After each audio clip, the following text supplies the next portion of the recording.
गर्म तपते हुए मैदान में इमाम हुसैन अलैहिस्सलाम शुजाअत और बहादुरी से जंग कर रहे थे। जुल्फ़कार की तेज धार की वार ऐसी थी गोया आसमान से बिजली गिर रही हो। तीर अंदाजों की तरफ से तीर की बारिश हो रही थी। आपका सारा बदन जख्मों से चूर था। इमाम हुसैन अलैहिस्सलाम दुश्मन की फौज पर हमला करते जाते थे जिनकी तादाद 30,000 थी और उन्हें कीड़े मकोड़ों की तरह मुंतशिर कर देते थे। अचानक नेज़ा बरदारों की एक जमात ने आप पर हमला कर दिया। एक सिपाही ने तीर चलाया जो आपके दहन मुबारक पर लगा। इमाम अलैहिस्सलाम ने दहन मुबारक से खून चुल्लू में लिया और आसमान की जानिब फेंका और फरमाया, खुदाया उन्हें नाबूद कर दे, उन सब को हलाक कर और उनमें से किसी को भी रोए ज़मीन पर बाकी न रख।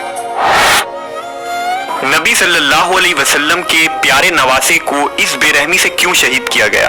आप मैदान करबला क्यों पहुंचे? आपको शहीद करने वाला लश्कर कौन था? और मुसलमानों ने हुसैन इब्ने अली का साथ क्यों नहीं दिया? इन हकाइक को इस वीडियो में हम मुकम्मल जानने की कोशिश करेंगे और करबला के इस अजीम वाक़या को मुख्तसर पेश करेंगे।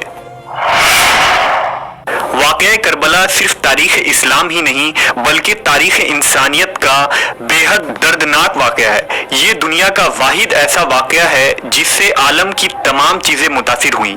आसमान मुतासिर हुआ, ज़मीन मुतासिर हुई, सूरज और चांद ऐसे मुतासिर हुए कि शफ़क़ की सुर्खी ने आसमान लाल कर दिए।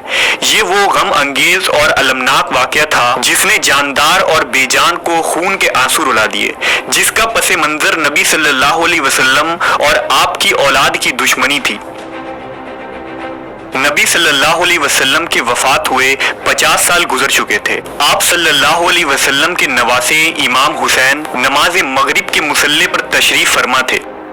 मस्जिद में हुकूमत का एक सिपाही जूतों समेत अंदर दाखिल हुआ और अपनी कमर से खत निकाल कर इमाम हुसैन की तरफ फेंकता है। इमाम हुसैन अलैहिस्सलाम ने खत उठाया और खत पढ़ने के बाद फरमाया, इन्ना लिल्लाहि व इन्ना अलैहि राजिऊन। अब्दुल्लाह ने पूछा कि इसमें क्या लिखा है? फरमाया, शाम का हुक्मरां मुआविया इब्ने अबी सुफियान नहीं रहा, गवर्नर ने हमें बुलाया है। इमाम हुसैन अलैहिस्सलाम हाकिम मदीना वलीद के पास पहुंचे। वलीद ने कहा, यजीद बिन मुआविया हुक्मरा बन गया है, उसकी बैत कीजिए। इमाम हुसैन ने जवाब दिया कि अहले बैत नबूवत किसी की बैत नहीं करेंगे। अमीर मुआविया ने अपने बाद अपना जानशीन और आलम इस्लाम का खलीफा अपने बेटे यजीद को मुकर्रर कर दिया और मुसलमानों से कहा कि वो फैसले को कबूल कर ले। उस वक्त मदीना में जय्यद सहाबा इकराम मौजूद थे। मदीना के जय्यद सहाबा ने यजीद के हाथों बैत करने से इनकार कर दिया था, जिनमें हजरत हुसैन इब्ने अली, अब्दुल्ला इब्ने जुबैर और अब्दुर्रहमान बिन अबी बकर के नाम बहुत अहम हैं। सहाबा इकराम की मुखालफत की वजह यह थी कि अमीर मुआविया ने अपने बेटे को अगला खलीफा मुकर्रर कर दिया था, जो इस्लामी मिजाज और शरीयत के खिलाफ समझा गया। इससे पहले किसी भी खलीफा ने अपनी औलाद और रिश्तेदार को अपना वली अहद और अपने बाद खलीफा मुंतखब नहीं किया था। ये फैसला हजरत हसन के साथ हुए मुआहदे के भी खिलाफ था। जब ये खबर कूफा पहुंचा कि इमाम हुसैन इब्ने अली ने यजीद को खलीफा तस्लीम करने से इनकार कर दिया है, तो अहले कूफा जो इमाम हुसैन से बहुत मोहब्बत और अकीदत रखते थे, मुख्तार सकफी के घर पर जमा हुए और सुलेमान इब्ने सुरद रजी अल्लाह तआला अन्हु ने इमाम हुसैन को कूफा आने की दावत दी। आपने इमाम हुसैन को खत लिखा कि आप कूफा तशरीफ लाएं, हम आपके हाथ पर बैत करेंगे और आपको खलीफा तस्लीम करेंगे। रिवायतों में आता है कि कूफा से तकरीबन 18,000 खतूत हजरत इमाम हुसैन को मौसूल हुए। हजरत हुसैन ने कूफा जाने का फैसला किया। इमाम हुसैन के नजदीक यजीद का खलीफा रहना जालिम हुकूमत को तस्लीम करना है।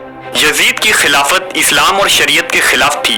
दूसरी तरफ यजीद बिन मुआविया की जाती शख्सियत भी तनाज़ा का शिकार थी। यजीद शिकार, तफरी और शराब का आदी था। लोगों का भी मानना था कि उसमें खलीफा बनने की अहलियत और सलाहियत नहीं है, जबकि यजीद हर हाल में इमाम हुसैन से बैत लेना चाहता था, क्योंकि हजरत हुसैन नबी सल्लल्लाहु अलैहि वसल्लम के नवासा थे।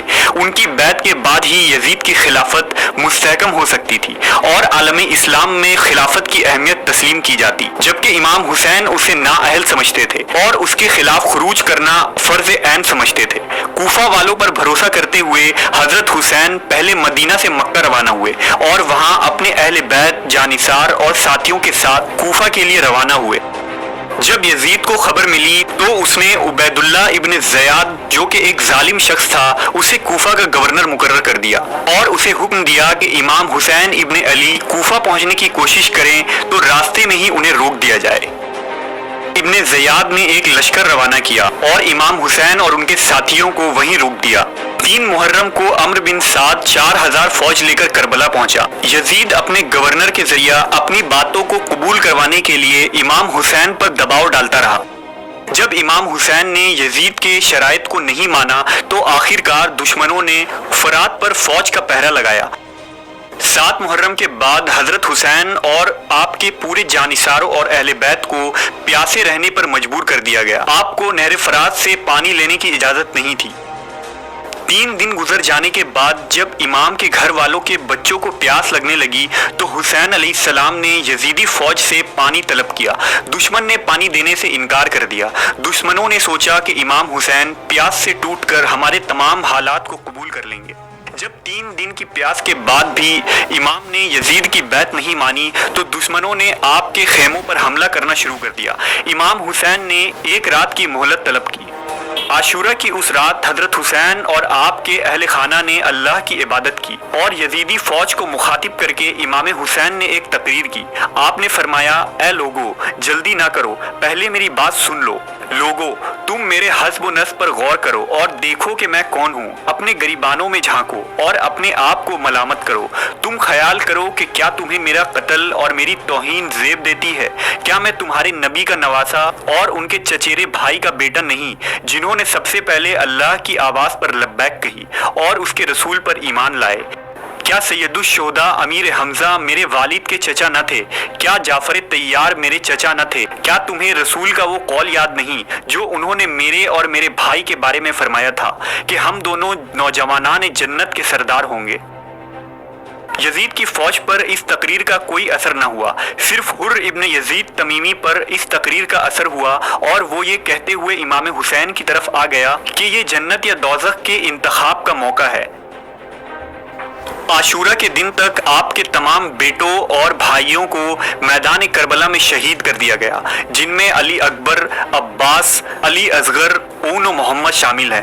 حضرت امام حسین اور ان کے ساتھیوں نے دشمن کے صفوں پر ٹوٹ کر حملہ کیا، شجاعت اور بہادری کی تاریخ رقم کر دی، لیکن ایک ایک کر سبھی 72 جانشار شہید ہو گئے۔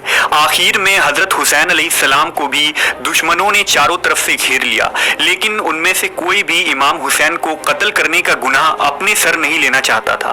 آخرکار شمر ذی الجوشن کے اکسانے پر زرعہ بن شریک تمیمی نے یہ بدبختی مول لی اور حضرت حسین کے ہاتھ اور گردن پر تلوار سے حملہ کیا۔ سنان بن انس نے تیر چلایا، جس کے بعد امام حسین گر گئے۔ ان کے گرنے پر شمر آگے بڑھا اور اس ملعون نے امام حسین کا سر پیچھے کی طرف سے کاٹ کر جسم سے جدا کر دیا۔ عبید اللہ ابن زیاد کے حکم پر امام حسین کا سر الگ کر کے جسم کو گھوڑوں کے ٹاپو پر رون دیا گیا۔ اس کے بعد تمام شہداء اہل بیت کے سر کو نیزوں کی نوک پر رکھ کر ابن زیاد کے دربار میں لایا گیا اور اس کے بعد آپ کے سر مبارک کو یزید کے دربار میں پہنچایا گیا۔ جب یزید نے امام حسین کے سر کو دیکھا تو اس پر چھڑیاں پھیرنے لگا اور کہا کہ ہمارے خلاف اٹھنے والے سروں کا یہی انجام ہوتا ہے۔ اس منظر کو دیکھ کر امام حسین کی بہن زینب کبریٰ کا دل تڑپ اٹھا۔ آپ نے دربار یزید میں ایک لرزہ آمیز خطبہ دیا۔ اس خطبے کو سن کر یزید کے دربار میں موجود درباری اور اہل شام کے چہروں کی رنگت بدل گئی اور وہ پشیماں ہوئے۔